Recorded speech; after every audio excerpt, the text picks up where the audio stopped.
யெகோவாயீரே எனக்கெல்லாம் நீரே என் தேவையெல்லாம் சரி. கண்களை மூடி இந்த காலங்களில் இது ஒரு ஆராய்ந்த பாடலோடு கூட வைப்போம். இந்த ஸ்பர்ஷமான நாம எத்தனை பேர் இந்த காலங்களில் ஆரம்பிக்கிறோம்? அவருடைய தேவைகள் யாரும்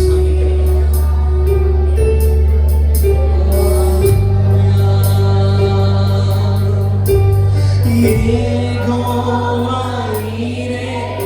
எனக்கெல்லாம் நீரே என் தேவையெல்லாம் சந்திப்பீர்.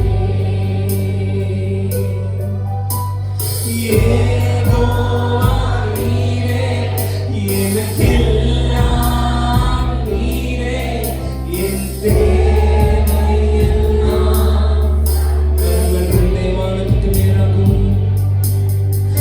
என்னை எதிர்பார்ப்புக்கு மேலாக செய்பவரே என் ஜெபங்கள் அனைத்திற்கும் பதில் தருவீரே.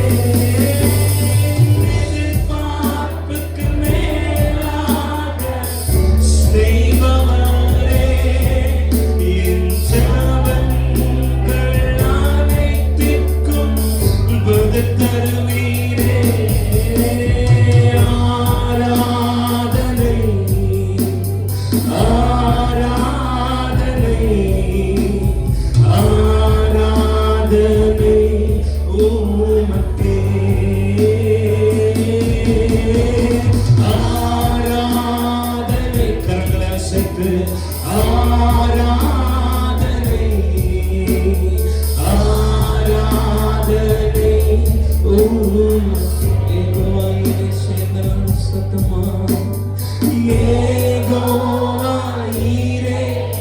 எனக்கெல்லாம் நீரே என் தேவையெல்லாம்.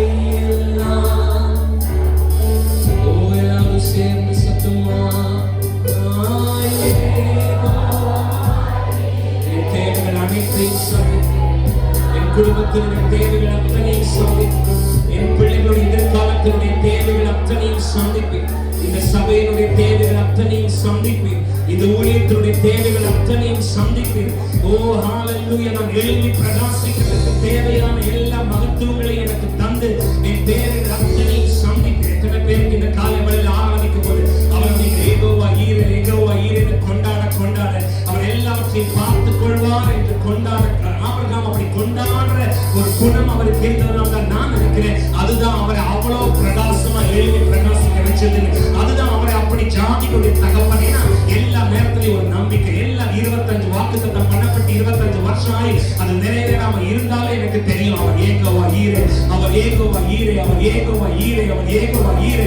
என் தேவைகள் அனைத்தையும் சந்திப்பார். என் தேவைகள் அனைத்தையும் அவர் பார்த்துக் கொள்வார். எந்த ஊருக்கு போனாலும் எந்த பட்டணத்துக்கு போனாலும் அங்கே நான் கூடாரத்தை போடுவேன். அங்கே என்னோட தேவனாகிய கர்த்தருக்கு நான் பலிபீடத்தை கட்டுவேன். அங்கே நான் ஆபிரகாம் உனக்கு இன்னும் வாக்குத்தத்தம் பண்ணப்பட்ட தேசம் கொடுக்கப்படல. உனக்கு இன்னும் அவர் சொன்ன மாதிரி பிள்ளைகள் கடற்கரை வெள்ளத்தனையா வந்தாகல. இன்னும் சந்ததி வானத்து நட்சத்திரத்தை போல. ஆனால் எனக்கு தெரியும் எங்க நின்னாலும் எங்க இருந்தாலும் எந்த நிலைமையில் இருந்தாலும் நான் போகிற இடங்கள் எல்லாம் கூடாரத்தை போட்டு பலிபீடத்தை கட்டி அவர் ஆராதிப்பேன். Because I know the Lord whom I worship is Jehovah Jireh, the Lord who provides all my needs. Oh hallelujah. Oh கரங்களை மாத்திர மேலாக உயர்த்தி சத்தமா இந்த காலங்களில் சேர். யெகோவாயீரே எனக்கெல்லாம் நீரே என் தேவையெல்லாம். நாங்க வாங்க தேவையான இடத்தினுடைய தேவைகள் எல்லாம் ஆண்டவரே யெகோவா. ஓ என் பிள்ளைகளுடைய எதிர்காலத்திற்கு தேவையான காரியங்கள் எல்லாம் நீ சந்திப்பீர் பார்த்துக் கொள்வீர். ஓ நாம் வீடு கட்ட தேவையான காரியங்கள் எல்லாம் நீ பார்த்துக் கொள்வீர். எல்லாம் கரத்துல இருக்கிறது. எந்த நோக்கத்திற்காக அழைத்தீரோ அந்த நோக்கத்தை நான் நிறைவேற்றுவதற்கு தேவையான அனைத்தையும் எனக்கு நீரே தந்து. அதனாலதான் அவர் நான் விசுவாசத்தை துவக்குகிறவன். அவர் நான் விசுவாசத்தை அவர் தான் நம்மளை நடத்துகிறார். அவர் தான் நம்மளை நாம் இருக்கிறது. எத்தனை பேருக்கு தெரியுற காலங்கள்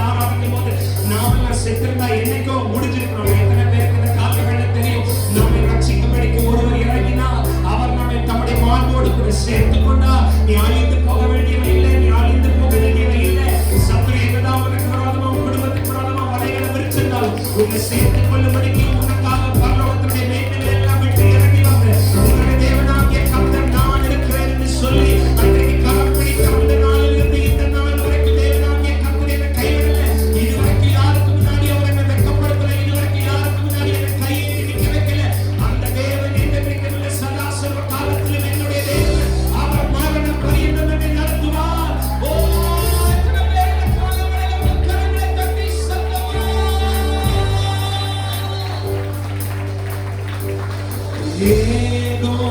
ஏகோவாயிரே எனக்கெல்லாம் என் தேவையெல்லாம். நல்ல அழுத்தமா தைரியமா நம்பிக்கையோடு இந்த காலவெளியில் ஏகோவாயிரே எனக்கெல்லாம் நீரே என் தேவையெல்லாம். ஏகோவாயிரே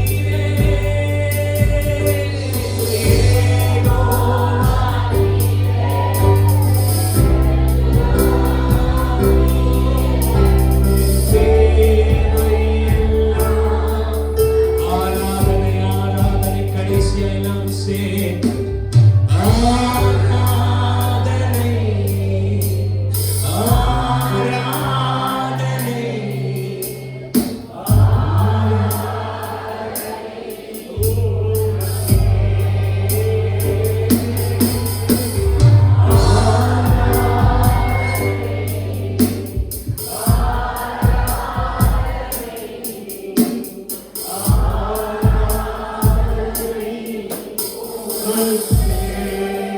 ஹல்லேலூயா. தேவன் நல்லவராக இருக்கிறார். அவரை தேடுகிறவர்களுக்கு ஒரு குறைவும் இல்லை. ஹல்லேலூயா. தேவன் அநேக வாய்ப்புகளை நம்முடைய வாழ்க்கையிலே ஏற்பட பண்ணுகிறார். அந்த வாய்ப்புகளை நாம் தவற விட்டோம் என்றால் பின்பாக நாம் வருத்தப்பட்டாலும் அந்த வாய்ப்பு கிடைக்காது. ஹல்லேலூயா. வாய்ப்புகளை நாம் தவற விடக்கூடாது. மிக அநேக காரியங்களை பார்க்கலாம். சிலர் சொல்லுவாங்க, நான் அந்த வாய்ப்பை தவற விட்டேன், இல்லைன்னா நான் இப்படி இருக்க வேண்டிய வாய்ப்பு, இந்த லெவல்ல நான் இருக்கணும், இவ்வளவு கோடீஸ்வரன் நான் இருந்திருக்கணும், இவ்வளவுக்கு நான் சொந்த அதிபதியா இருந்திருக்கணும்.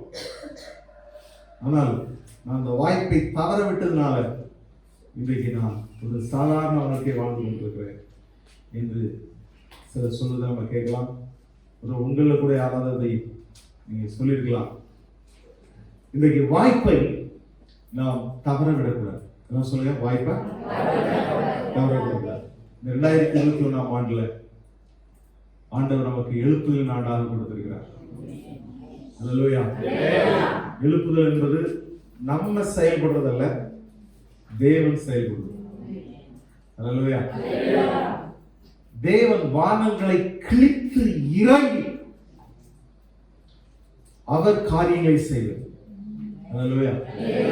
அப்ப இந்த ஆண்டில நாம் எதிர்பார்ப்போம், கர்த்தர் சொன்னது நம்புவோம். நாம் விசுவாசிக்கும் பொழுது கர்த்தர் செய்யறத நம்ம பார்க்க போறோம்.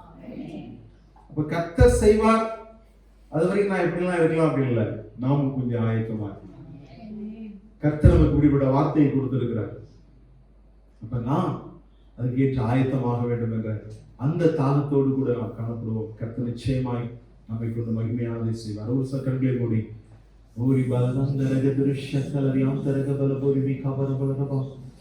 என்னை ஆண்டவரே, என்னை கொண்டு வந்ததற்கு ஒரு முகாந்திரம் உண்டு, என்னை ரட்சித்ததற்கு ஒரு முகாந்திரம் உண்டப்பா. என்னை கொண்டு இந்த ஆண்டில என்ன செய்ய போகிறீரோ அதை கர்த்தர் செய்து முடிப்பீராக. எல்லாம் தேவன் நோக்கி பார்ப்போமா? இந்த வருஷம் ஆரம்பித்தது போல இருந்துச்சு, ஒரு மாசம் இப்ப முடிய போகுது, இன்னையோட இந்த மாசம் முடியுது. ஸ்தோத்திரம். நம்ம ஆண்டவரே ஸ்தோத்திரம், என்னை கொண்டு என்ன செய்ய விரும்புகிறீங்களோ அது நடக்கட்டும்.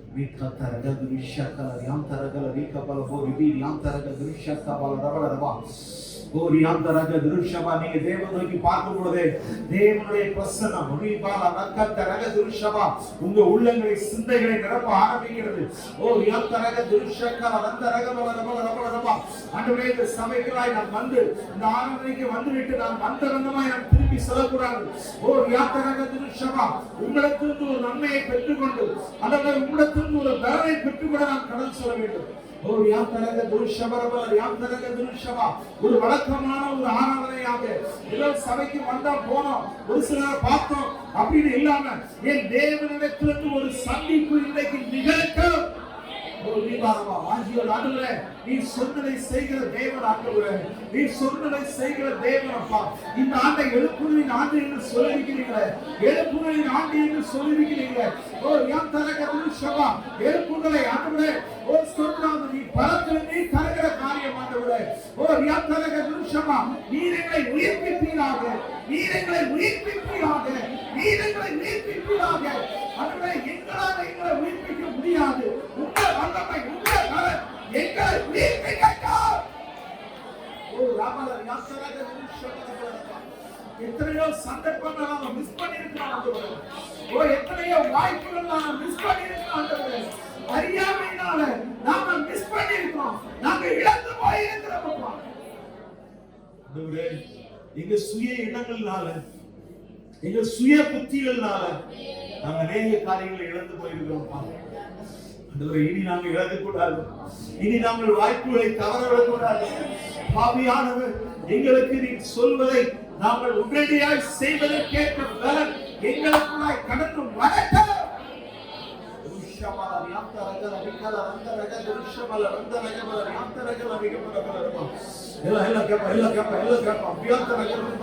தேவன் கிரியை செய்யாமல் நம்ம வாழ்க்கையில் ஒன்றுமே நடக்காது. நாமே நாமே நாமே நம்முடைய வாஞ்சியை தாகத்தை கர்த்தர் பார்க்கிறார். நம்முடைய ஏக்கத்தை பார்க்கிறார். ஓ யாத்தரக துஷபலபதி நீ யாத்தரக ரிகபல யாத்தரக ரிகபலபல ஓ ஷபல யாத்தரக ரிகபலபல. ஆமென். glorify to God. நல்ல பிதாவே, நீங்கள் ஒரு நோக்கத்தோடு கூட கொண்டு வந்திருக்கிறீங்க. நாங்கள் தற்செயலாய் நாங்கள் வரவில்லை, எங்களுக்கு ஒரு வாய்ப்பை நீங்க கொடுத்திருக்கிறீங்கப்பா. இந்த வாய்ப்பை நாங்கள் மிஸ் பண்ணக்கூடாது. நாளில கர்த்தருடைய கரம் கிருபைகளை தாங்கட்டும். இயேசுவின் நாமத்தில் பிதாவே. வேதத்துல வாய்ப்பை மிஸ் பண்ணாத ஒரு 2 பேரை குறித்து நம்ம எளிமையாக பார்க்கிறோம். நமக்கு அறிந்த ஒரு வார்த்தை தான். கடந்த கிறிஸ்துமஸ்ல கூட இந்த வசனத்தை தியானித்தோம் என்று நினைக்கிறேன். அப்போஸ்தலர் 3ஆம் அதிகாரம் 1 முதல் 11 வசனங்கள். ஜெப வேளையாகிய 9ஆம் மணி நேரத்தில் பேதுரும் யோவானும் தேவாலயத்திற்கு போனார்கள். அப்பொழுது தன் தாயின் வயிற்றிலிருந்து சப்பானியாய் பிறந்த ஒரு மனுஷனை சுமந்து கொண்டு வந்தார்கள். தேவாலயத்திலே பிரவேசிக்கிறவர்களிடத்திலே பிச்சை கேட்கும்படி நாடோறும் அவனை அலங்கார வாசல் எனப்பட்ட தேவாலய வாசலண்டையிலே வைப்பார்கள். தேவாலயத்திலே பிரவேசிக்க போகிற பேதுருவையும் யோவானையும் அவன் கண்டு பிச்சை கேட்டான். பேதுருவும் யோவானும் அவனை உற்று பார்த்து, எங்களை நோக்கி பார் என்றார்கள். அவன் அவர்களிடத்தில் ஏதாயும் கிடைக்கும் என்று எண்ணி அவர்களை நோக்கி பார்த்தான். அப்பொழுது பேதுரு, வெள்ளியும் பொன்னும் என்னிடத்தில் இல்லை, என்னிடத்தில் உள்ளதை உனக்கு தருகிறேன். நசரனாகிய இயேசு கிறிஸ்துவின் நாமத்தினாலே நீ எழுந்து நடை என்று சொல்லி வலது கையினால் அவனை பிடித்து தூக்கிவிட்டார். உடனே அவனுடைய கால்களும் கரடுகளும் பலன் கொண்டது.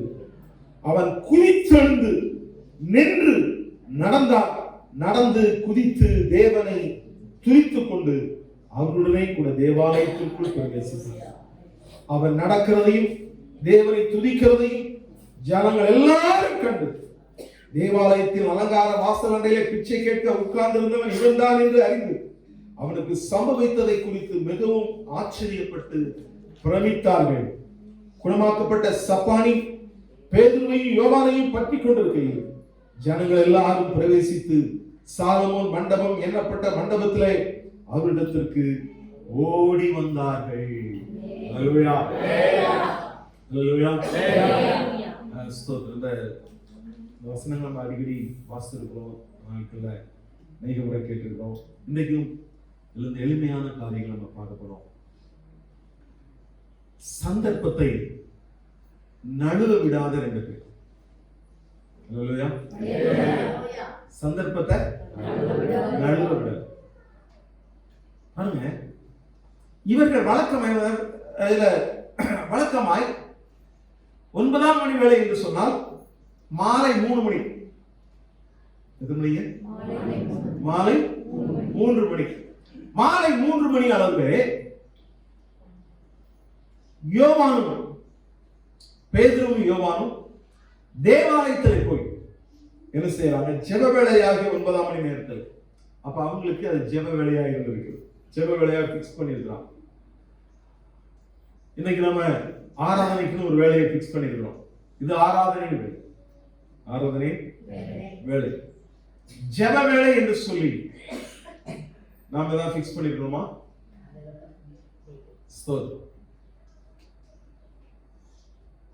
இதுவரை பிக்ஸ் பண்ணாதான் நம்ம என்ன செய்யலாம்?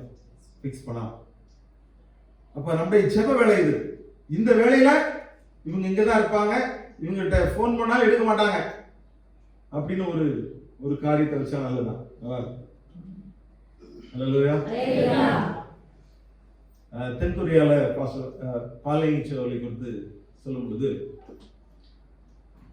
அவர் ஜெப வேளையில அந்த நாட்டின் அதிபர் ஜனாதிபதியே கூப்பிட்டாலும் அவர் போன் அட்டன் பண்ண மாட்டார்.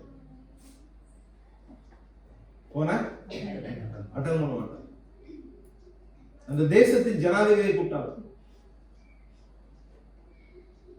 ஒரு சமயம் அதை குறித்து கேட்கும் போது அதை சொல்லியிருக்கிறார், நீங்க தேசத்துக்கு தான் ஜனாதிபதி, நான் உலகத்தையே ஆளுகிறவர்கிட்ட பேசிட்டு இருக்கேன்.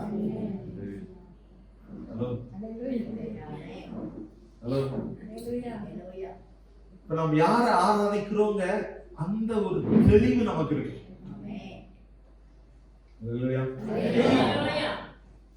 இன்னைக்கு சில சமயங்கள்ல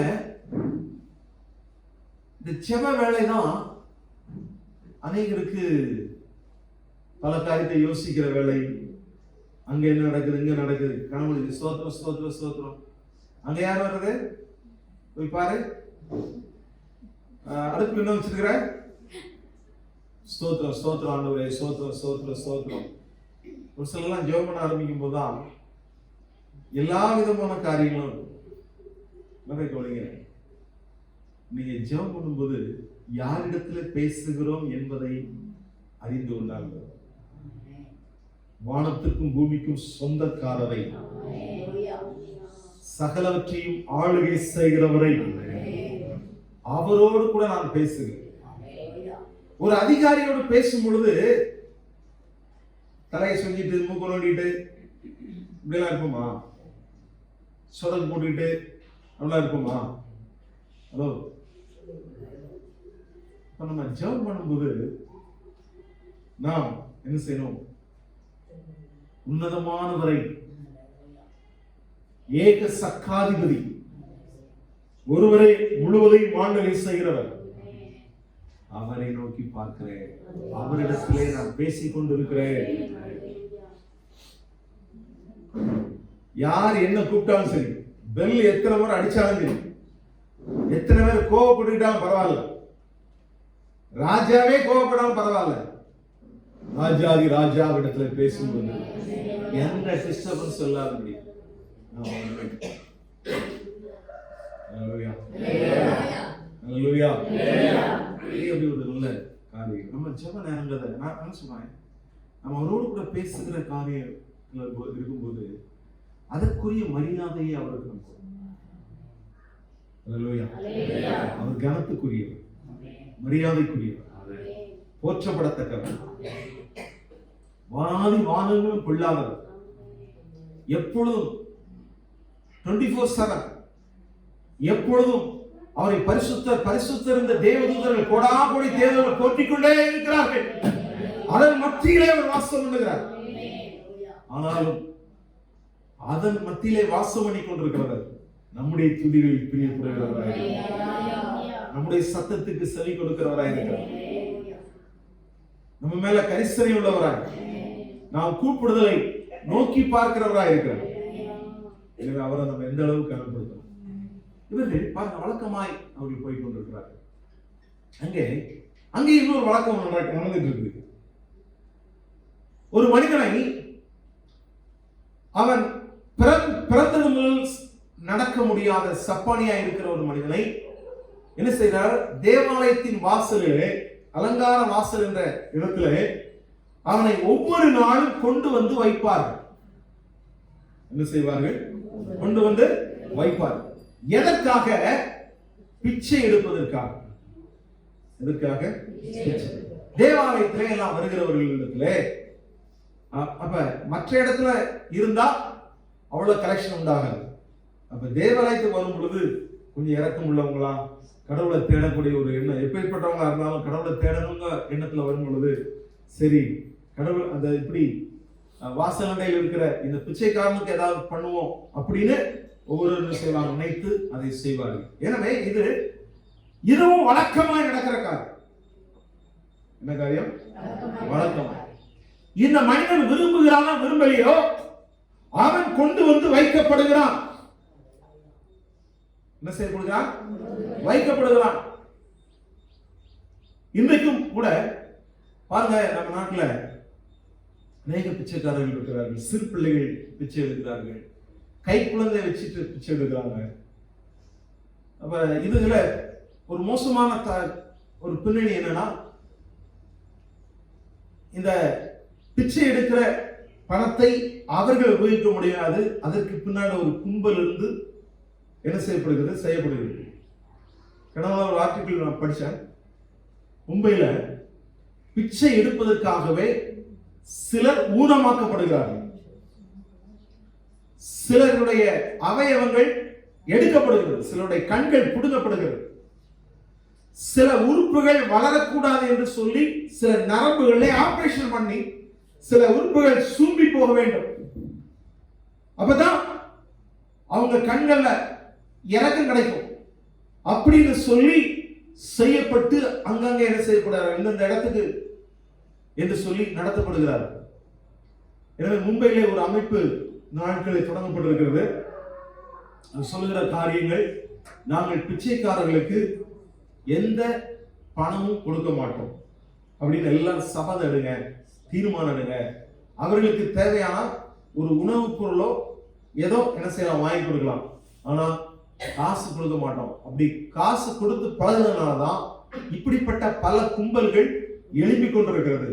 எனவே இப்படி செய்கிறதை அந்த கும்பல்கள் நிறுத்தணும்னா, இது மூலமா உங்களுக்கு வருமானம் இல்லை, என்னெல்லாம் காரியங்கள் செய்தாலும் ஜனங்கள் காசு போடல, பணம் போடல அப்படின்னா அவர்கள் அந்த தொழிலை என்ன செய்ய மாட்டாங்க, மற்றவங்களை ஈடுபடுத்த மாட்டார்கள் என்று சொல்லி ஒரு அமைப்பு இந்த நாட்களில் எழுதி இருக்குது. நம்ம கூட அப்படி முடிவு எடுக்கலாம். என்ன செய்யலாம்? முடிவு எடுக்கலாம். அதை பார்த்தோன்னே ஐயோ நம்ம காசு கொடுக்குறோம் அப்படின்னு அப்படி இது பண்ணாதபடி அவர்களுக்கு உண்மையான காரியங்கள்லாம் என்ன செய்யலாம். சில சிறு பிள்ளைகள் பிச்சை எடுக்கும். அப்ப அவங்கள்ட்ட கேட்கணும், உனக்கு என்ன செய்யணும், உனக்கு நல்ல வேலை வாங்கி தரோம், இல்லைன்னா நல்ல ஒரு ஹாஸ்டல்ல சேர்க்கணும் அப்படி சொல்லி பாருங்க, ஓடிடும். அப்ப உண்மையான காரியம் இருந்துச்சுன்னா அவங்க என்ன செய்வாங்க, சரிங்க வாங்க, சரி நீங்க சேர்த்து விடுங்க சொல்லுவாங்க. அப்ப நம்ம மேல ஒரு அவங்க மேல ஒரு சிம்பதியை கிரியேட் பண்ணி ஒரு இரக்கம் வர்றதுக்காக சில காரியங்கள் தூண்டப்படுகிறது. எனவே இதெல்லாம் சரி ஒரு காரியம். இங்க உண்மையில இப்படிப்பட்ட காரியங்களுக்கு பின்னாடி யாருக்கு தெரியல. உண்மையிலேயே நான் நினைக்கிறேன், இந்த பிச்சை எடுக்கிறவன் அவன் விரும்பி எடுக்கல, அவன் கட்டாயப்படுத்தப்பட்டு நீ இப்படித்தான் பிறந்துட்ட, நீ உனக்கு இதுதான் வழி, இப்படியா என்ன செய்ய சம்பாதிச்சு கொடு, இருந்து கொடு அப்படின்னு சொல்லி சில டெய்லி கரெக்டா உனக்கு வச்சு அதே போல அவனை திருப்பி எடுத்து போகும்போது எல்லா கலெக்ஷனும் அவங்களே வாங்கி எண்ணி அவங்க உபயோகிப்பார்கள் என்று நான் நம்புகிறேன். அப்படிதான் நடந்து நினைக்கிறேன். இவன் என்ன செய்கிறான், சரியா என்ன செய்யணும் கேட்கணும். பிச்சை என்ன செய்யணும், சரியா கேட்கணும். நான் நினைக்கிறேன் அதை கூட ஒரு தூரத்தை வந்து கண்காணித்து கொண்டிருப்பாங்க. நீ சரியா கேட்டேன்னா இன்னும் கொஞ்சம் அதிகமா கிடைச்சிருக்கும், நீ சரியா கேட்கல அப்படின்னு கூட சில காரியங்கள் இருக்கலாம். எனவே அவன் என்ன செய்கிறான்? ஆலயத்துக்கு வருகிற ஒவ்வொரு இடத்திலும் பிச்சை கேட்கிறவனாக இருக்கிறான். அப்பொழுது 3ஆம் வசனத்தை பார்க்கணும். தேவாலயத்தில் பிரவேசிக்க போகிற பேதுருவையும் யோவானையும் அவன் கண்டு பிச்சை கேட்கிறான். இவர்கள் ஜெபத்துக்காய் போய் கொண்டிருக்கிறார்கள். ஜெப வேலை ஆகிய அந்த 9ஆம் மணி வேலை, 9ஆம் மணி வேலைனா மாலை 3 மணி, அவர்கள் கடந்து சென்று கொண்டிருக்கிறார்கள். அப்பொழுது இவர்களை கண்டு அவன் பிச்சை கேட்கிறான். இவர்கள் சத்தத்தை அதிகமாக கூப்பிட்டு, யா தர்மதுர, என்ன சார் தர்ம, இந்த வார்த்தையை கேட்ட உடனே நம்ம வீட்டுல கூப்பிடுற வார்த்தையே வேற. என்னைப்பா தர்மதுரன்னு கூப்பிட்டாங்க அப்படின்னு அவங்களுக்கு மனசு என்ன செஞ்சோம், இறங்கி அப்படியே இருக்கிறதெல்லாம் போனோம்.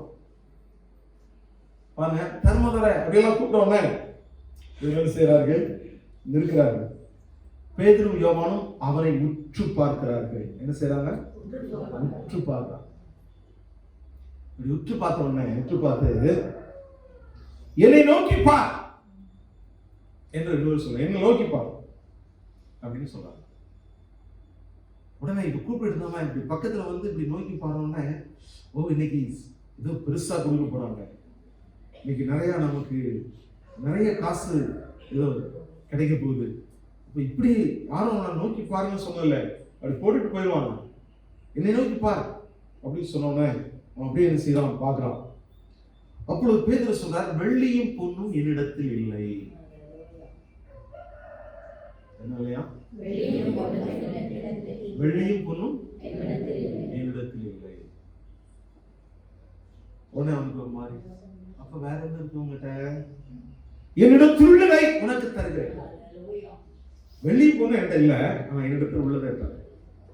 அப்ப இவங்க ட்ரெஸ் எடுத்து கொடுக்க போறாங்களோ, வேற ஏதாவது ஒரு கிஃப்டா வேற ஏதாவது ஒரு பொருளை கொடுக்க போறாங்களோ அவன் நினைக்கிறான்.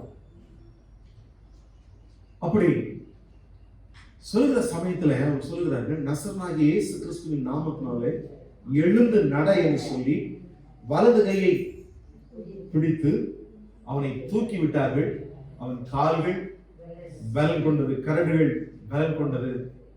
அவனுடைய வாழ்க்கையில் அவன் குதித்து எழுந்து நடந்து நின்று துதிக்க ஆரம்பிச்சு அடுத்த என்ன செய்யலாம், தேவாலயத்துக்கு பாருங்க.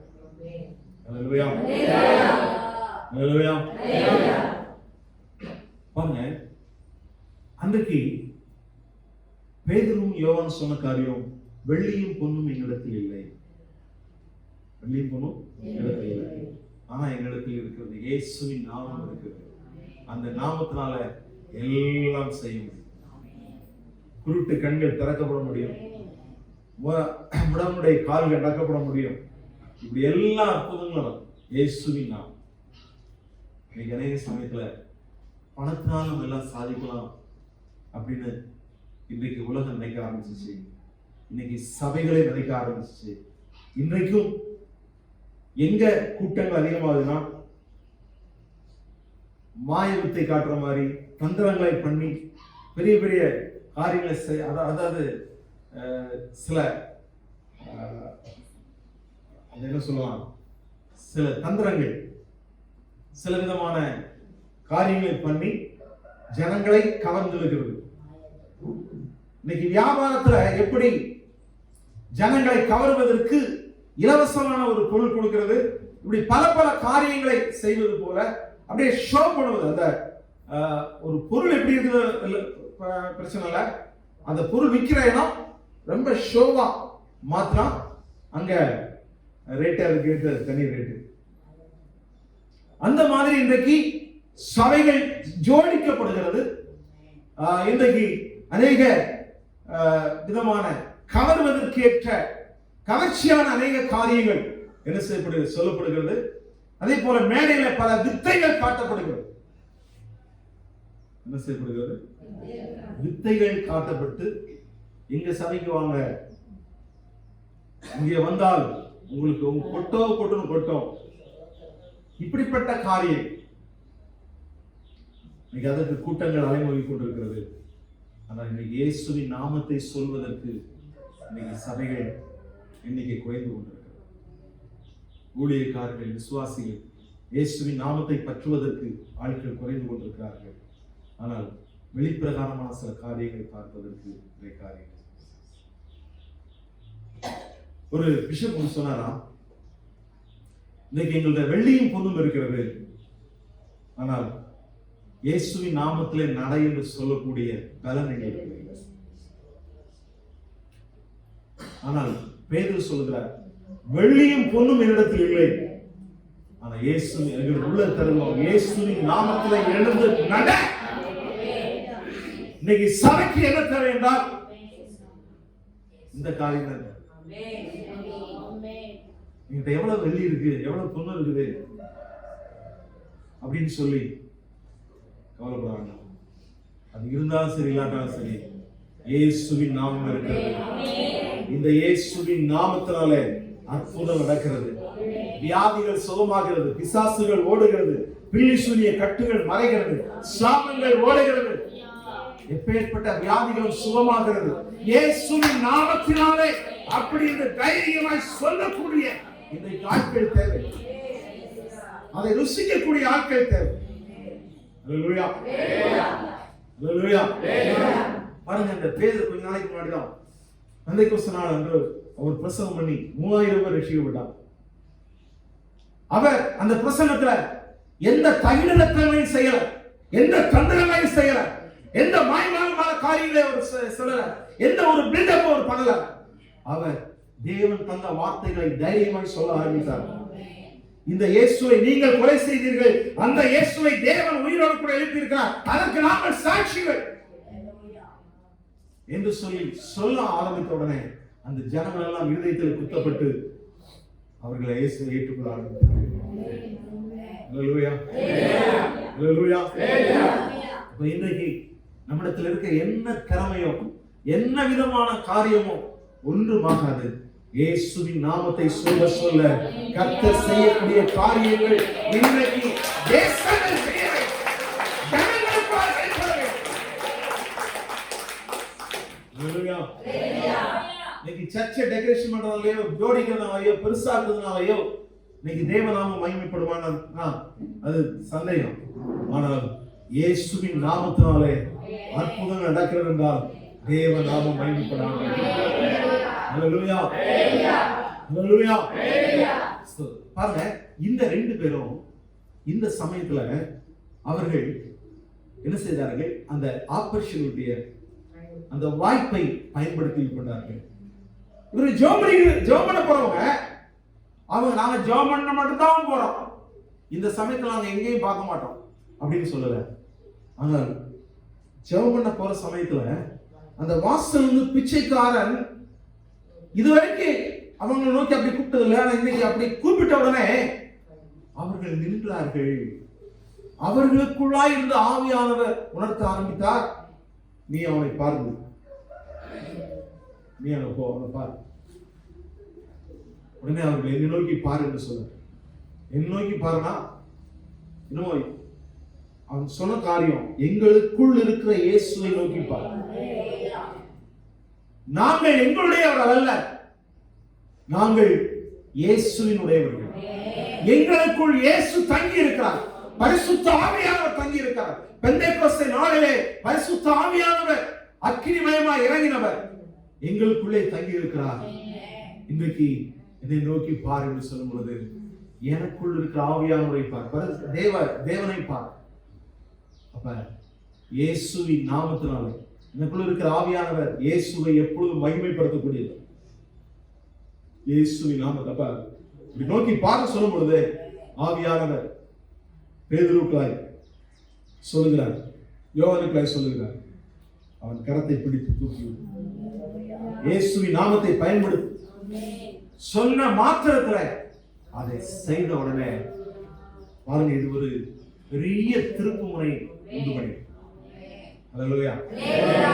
சபை சரித்திரத்திலேயே இந்த அப்போஸ்தலர்களுடைய 3ஆம் அதிகாரம் தான் ஒரு பெரிய திருப்பு முனையை கொண்டு வந்தது. அல்லேலூயா, அல்லேலூயா.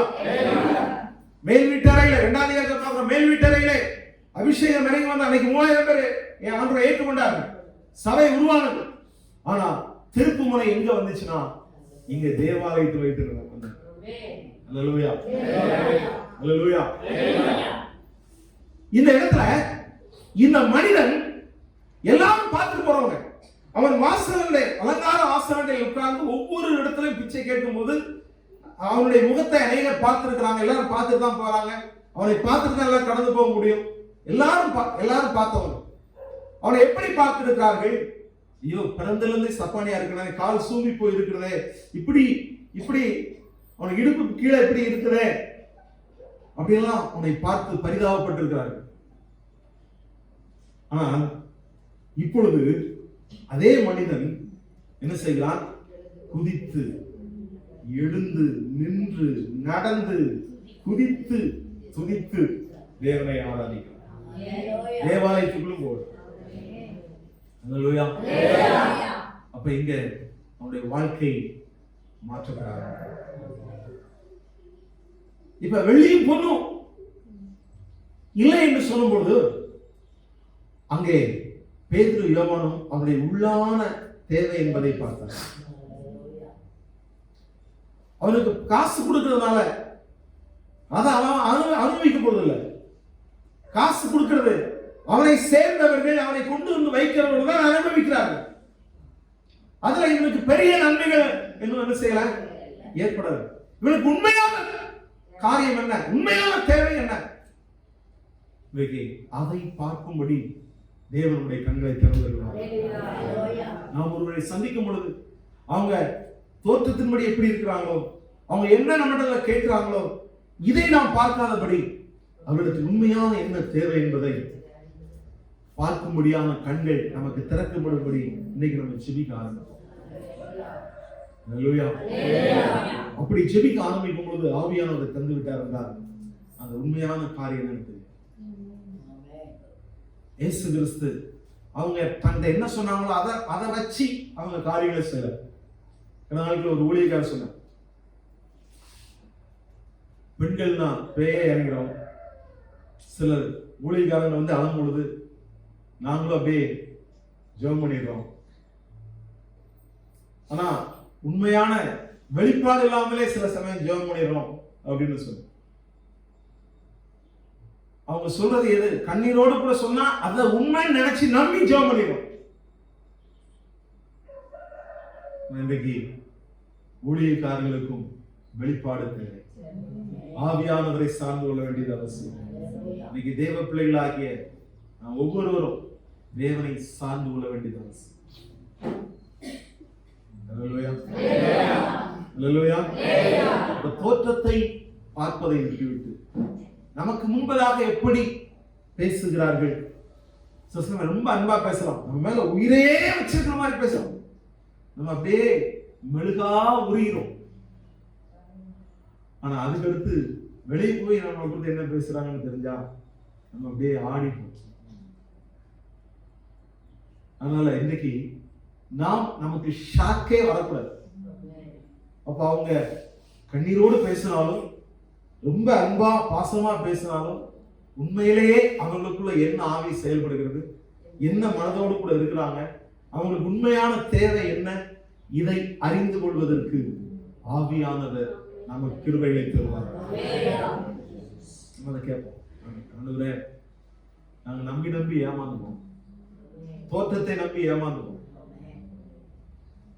தோற்றத்தை நம்பி ஏமாந்துவோம், சில நம்பி ஏமாந்துவோம். சில சொல்றாங்க ஊழியக்காரன் நம்பி ஏமாந்துவோம். ஹலோ, தேவன் சொல்ல அவங்க கனிகளினாலே அவர்களை அறிவீர்கள். ஊழியக்காரன் ரொம்ப மேல தூக்கி வச்சிட வேண்டாம், அதுக்கு கீழே போட்டு மிதிக்க வேண்டாம். ஊழியக்காரனை கர்த்தர் கனப்படுத்துற அதே சமயத்துல நாம் சோதித்து பார்க்க வேண்டியது அவசியம். இது உண்மையிலேயே நம்ம கொஞ்சம் அடிக்கடி சொல்லிருக்கேன். ஒரு பாஸ்டர் ஒரு ஊழியக்காரன் உங்க வீட்டுக்கு வர்றாருன்னா உங்க வீட்டு சூழ்நிலை ஒரு சந்தோஷமா மாறும். ஒரு துக்கமா இருந்துச்சுன்னா சந்தோஷமா மாறும். அல்லேலூயா. சில பிரச்சனையோட இருந்தா அது மாறும். அப்ப இல்லாத பிரச்சனை வந்துடக்கூடாது. பாஸ்டர் வந்தனால ஒரு புது பிரச்சனை எல்லாம் வந்துடக்கூடாது. எனக்கு தெரிஞ்ச ஊழியக்காரர் இருக்கிறார். அவர் வீட்டுல மனைவி இருந்தாங்கன்னா, சிஸ்டர் உங்க வீட்டுக்காரன் அந்த சிஸ்டரோட நான் பார்த்தேன், எதுக்கு நீங்க ஒரு கண்ணை உங்க வீட்டுக்காரனால வைங்க அப்படி சொல்லிட்டு வந்து நல்லா இருக்கிற குடும்பத்துல அங்க குழப்பம். நேற்று செய்தி சனிக்கிழமை லைவ்ல போயிட்டு இருக்கு. சனிக்கிழமை ஆராதனை கூட நம்ம வைக்கலாம்னு யோசிக்கிறேன். என்ன செய்யலாம்? சும்மா வெறும் கேமரா பார்த்து நாங்கள் பேசிக்கிற மாதிரி இருக்கு. உண்மையிலே எத்தனை பேர் அதை பார்த்தீங்கன்னு தெரியல.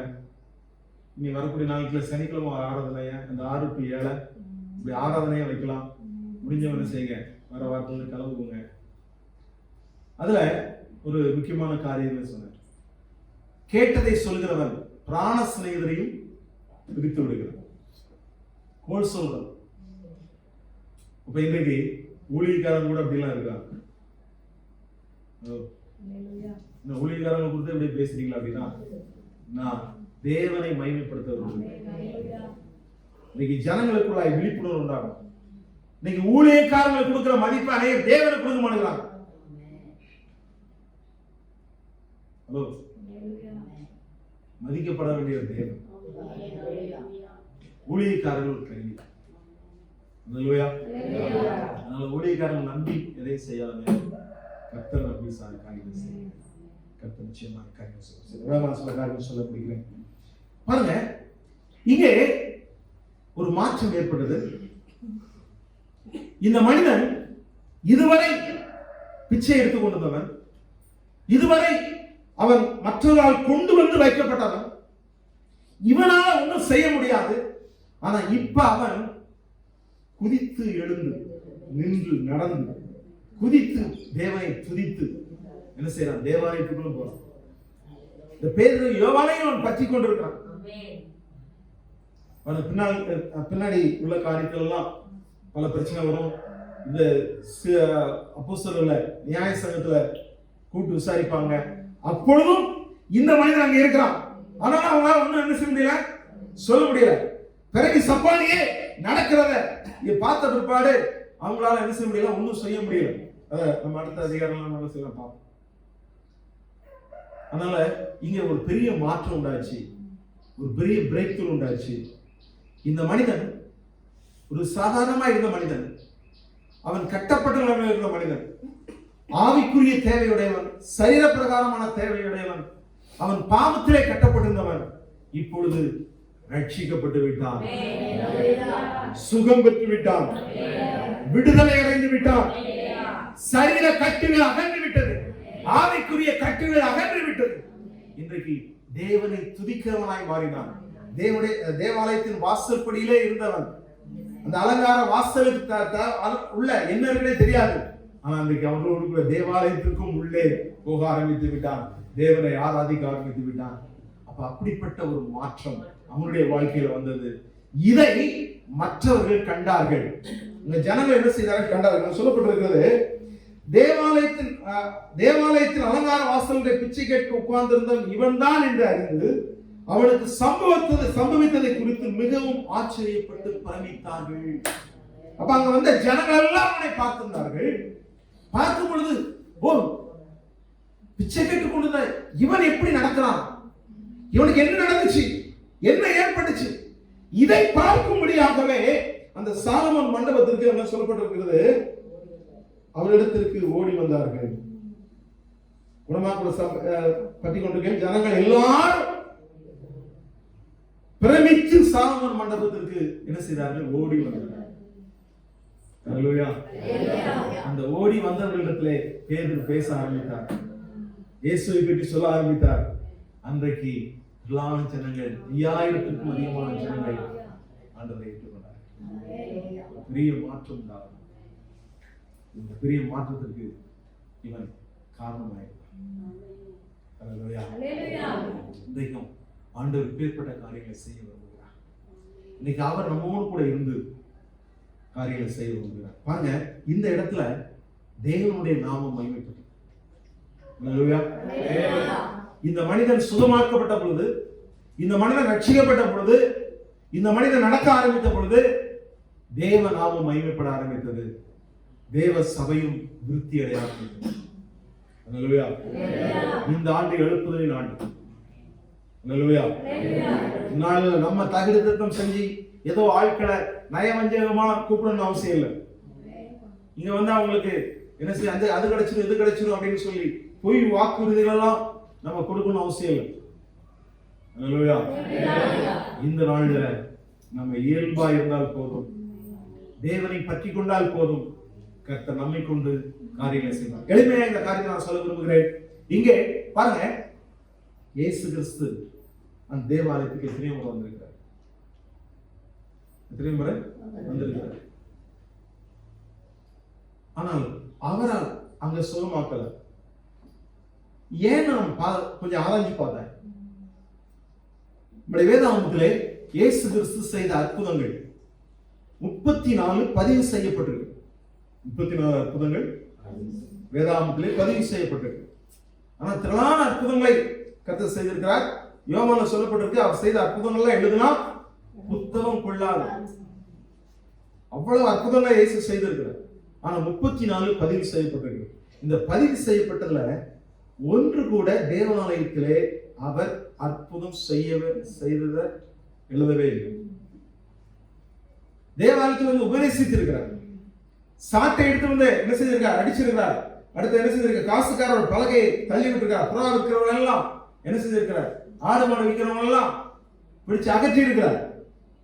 ஆனால் அற்புதம் செய்ததாக என்ன செய்யல நான் பார்க்கல.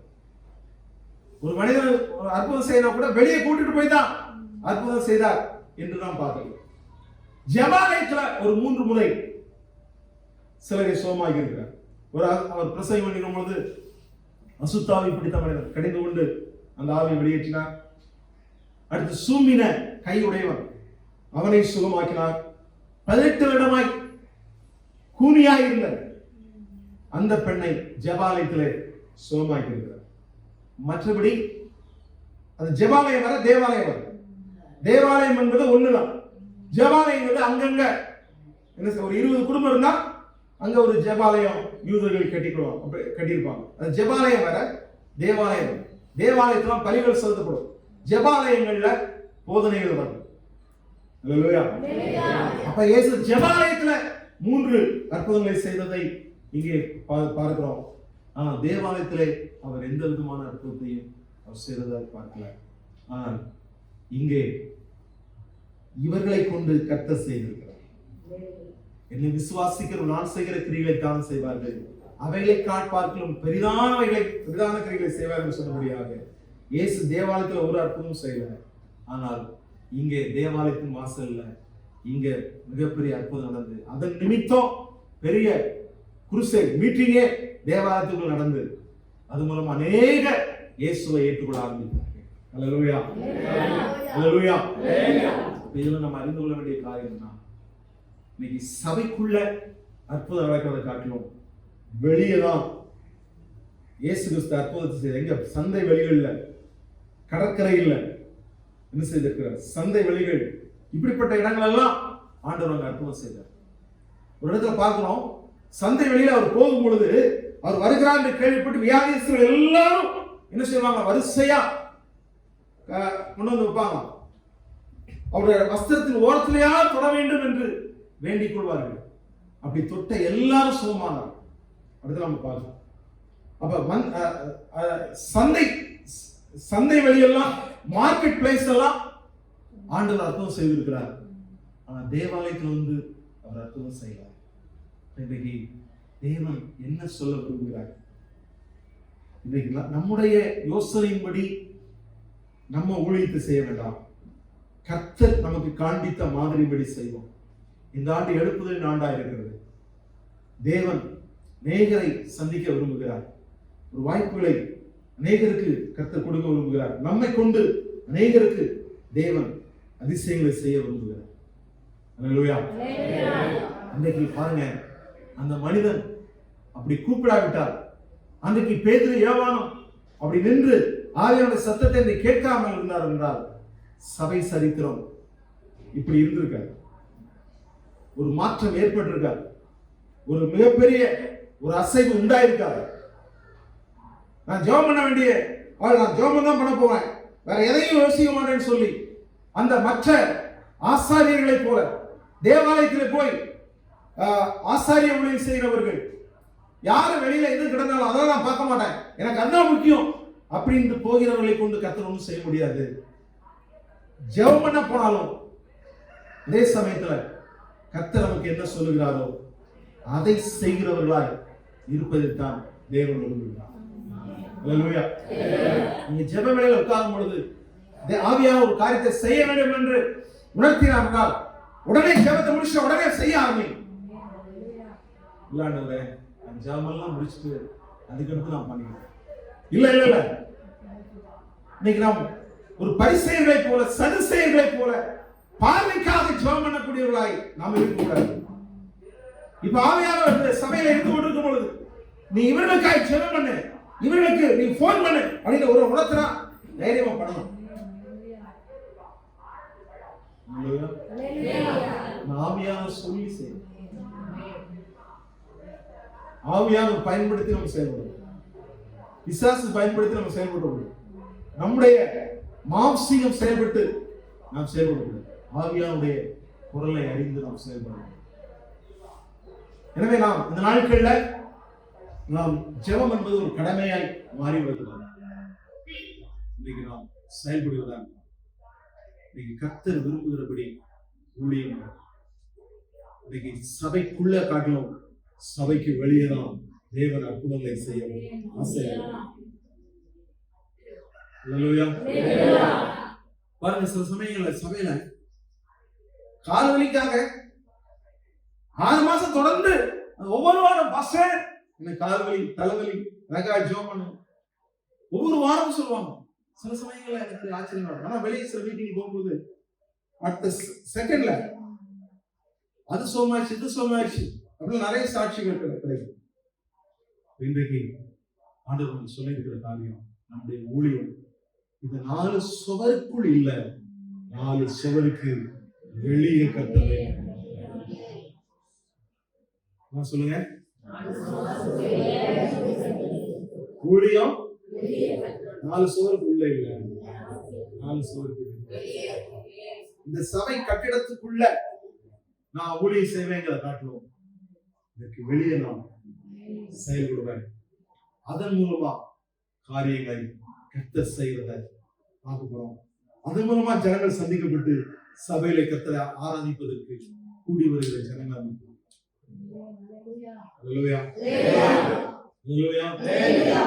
அதனால இங்க யோவான் பேதுரு எல்லாம் அந்த பாஸ்டர் தான் அப்படின்னு. நானும் இயேசுவின் சீடன், இயேசுவின் சீசன், என்னை கொண்டு ஆண்டவர் செயல்படுத்தும். நான் கடைக்கு போகும்போது கூட, நான் காய்கறி வாங்கும் போது கூட அங்க என்னை கொண்டு தேவன் சில காரியங்களை செய்ய முடியும். அங்கே அற்புதங்களை செய்ய முடியும், அங்க அதிசயங்களை செய்ய முடியும். எனக்குள் இயேசு கிறிஸ்துவுக்குள் இருந்த அதே ஆவியானவர் எனக்குள்ளும் இருக்கிறார் என்று விசுவாசிக்கிற ஒவ்வொருவரை கொண்டும் கர்த்தர் செயல்படுவார். ஏன்னா இன்னைக்கு சபைக்குள்ள வந்து நான் சாட்சி சொல்வேன், அப்படி தீர்மானம் யாரும் எடுக்கவே எடுக்காது.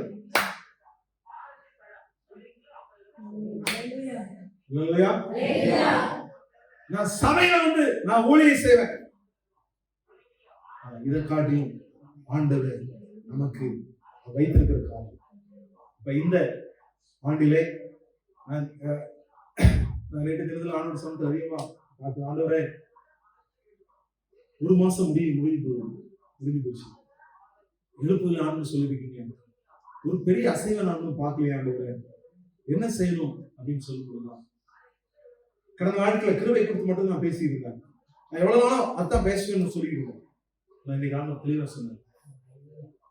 4 சுவருக்குள்ள மட்டும் என்னை பார்த்துட்டு இருக்காங்க, இங்க அற்புதம் செய்யணும்னு பார்த்துட்டு இருக்காங்க. நானே தேவாலயத்துல ஒரு அற்புதம் செய்யல, ஜெபாலயத்துல ஒரு 3 காரியம் மட்டும், அதுவும் என்ன செய்யல, நானா செய்யல, அந்த இடத்துல சூழலை செய்யல. ஆனா அதை காட்டிலும் நான் வெளியே தான் அநேக அற்புதங்கள் செய்யறேன். அதனால என் ஜனங்கள் வெளியே செயல்படும். சர்ச்சுக்குள்ள நீங்க எப்படி இருக்கீங்க அதை காட்டிலும் வெளியே எப்படி செயல்படும், வெளியே எப்படி கர்த்தருடைய வார்த்தையை சொல்றோம், எப்படி யாருக்காக ஜெபம் பண்றோம், இதுதான் முக்கியமான காரியம்.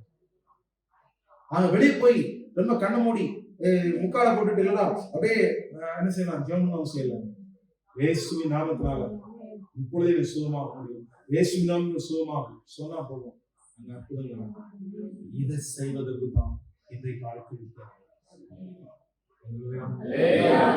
எனவே இந்த ஆண்டுகள் இனி வரக்கூடிய நாட்கள்ல என்ன செய்ய போறோம், சபைக்குள்ள நடக்கிற கூட்டங்களை பார்க்கலாம், சபைக்கு வெளியே நடக்கிற கூட்டங்களை நாம் அதிகமான முக்கியத்துவத்தை கொடுக்கிறோம்.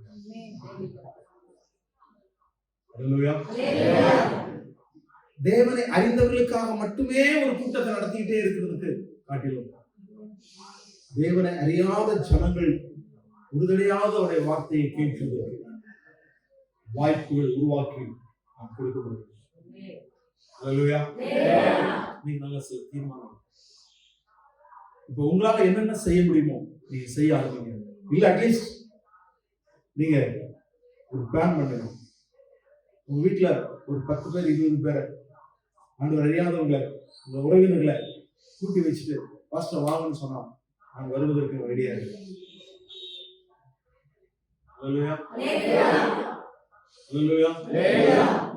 உங்க வீடுகளில் செப்ப கூட்டாங்களா? அவங்க பாஸ்டர் எங்க வீட்டுல வச்சா அவங்க சர்ச்சுக்கு வரவங்க வரவே மாட்டேங்கிறாங்க, அப்படி கம்ப்ளைண்ட் பண்ற மாதிரி கூட்டம் வேண்டவே வேண்டாம். விசுவாசிகள் கூடுறதுக்கு இங்கே ஒரு கூட்டம் இருக்கு போதும். ஆனா நம்ம என்ன செய்யணும், தேவனை இன்னும் ஒரு முறை அறியாத ஜனங்கள், பிரச்சனை உள்ள ஜனங்கள், அவர்களை கூப்பிடுவோம், இயேசுவின் நாமத்தை சொல்லுவோம், அங்கே அற்புதம் நடக்கிறத பார்க்கிறோம். அதன் மூலமா தேவன் மிகப்பெரிய அறுவடையை தேவன் தெளிவான காரியங்களை கற்று பேசி அவர் சொன்னார், அதுக்கு என்ன செய்யணும் அப்படிங்கிற பிளானையும் கொடுக்கிறது. இன்னைக்கு சபைக்குள்ள இருந்த எவ்வளவு காரியம், சபையில என்னென்ன செய்ய போறோம்னா இன்னைக்கு ஜெபிக்கப்போம். என்ன செய்ய போறோம்? ஜெபிக்கப்போம்.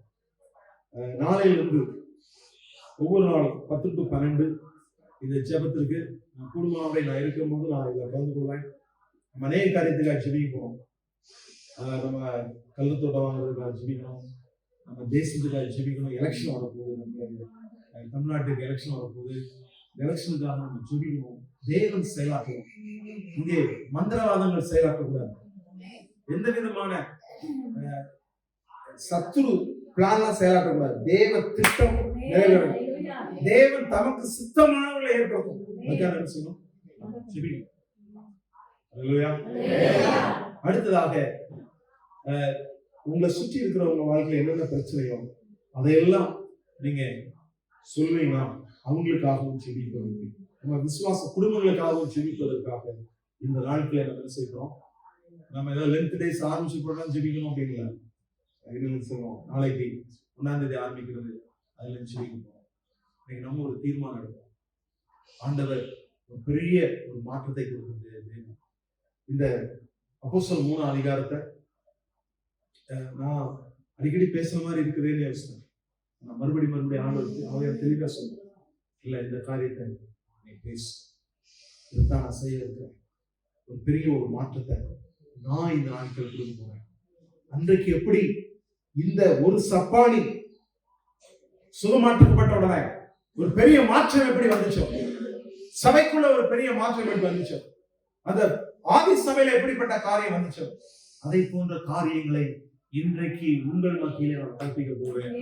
இந்த 4 சுவருக்கு உள்ள இல்ல, 4 சுவருக்கு வெளியே கற்று சொல்லியிருக்கிறார்.